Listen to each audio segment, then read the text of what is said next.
ټي ټي پی پر پنجابي پوځ زبردست برید کړی. بلخوا پاکستان رسما د پکتیکا د برید مسؤلیت ومانه خو یو نامه وایي ماشومان وژلي. جزئیات هم دلته وګورئ او چینل هم سبسکرایب کړئ. ټي ټي پی د پاکستاني پوځ بیخ وویسته. د ټي ټي پی اړوند حافظ ګل بهادر ډلې د شمالي وزیرستان د میرعلي اړوند په خیدرخیل خطکي او یو شمېر نورو سیمو کې پر پاکستاني پوځیانو بریدونه کړي چې د یو جګړن په ګډون 11 پوځیان وژل شوي او 14 نورې ټپیان کړي دي.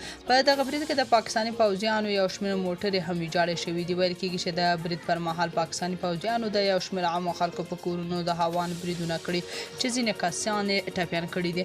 تحریک طالبان پاکستان ګواښ کړی چې نور پښتونخوا کې اوسېدل پاکستاني پوځ ته په اور کې د ویده کېدو په معنا دی.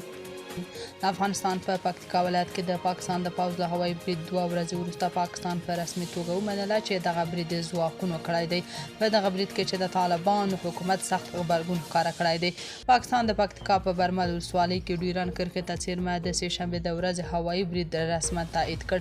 د پاکستان د بهرنیو چارو وزارت ویاندې زهرا بلوچ نن پنجشنبې په اسلام آباد کې په یوه خبري غونډه کې ویل چې پاکستان د استخباراتي معلوماتو پر بنسټ دغه عملیات په هغو سرحدي سیمو کې کړي چې ورڅخه د پاکستان اتباعو ته تروریستي ګواښ متوجه و. دا لومړی ځل دی چې اسلام آباد د پکتیکا په برمل ولسوالۍ کې د هغه هوایي برید پخلی کوي چې د طالبانو د حکومت د مرستیال ویان حمدالله فطرت په وینا د ښځو او ماشومانو په ګډون 50 کسان پکې وژل شوي او 90 نور ټپیان دي. خو نامه د پنجشنبې په ورځ اعلان وکړ چې په پکتیکا ولایت کې د پاکستاني پوځیانو په هوایي برید کې د ښځو او ماشومانو په ګډون د لسګونو ملکي وګړو د وژنې په هکله باوري راپورونه ترلاسه کړي دي.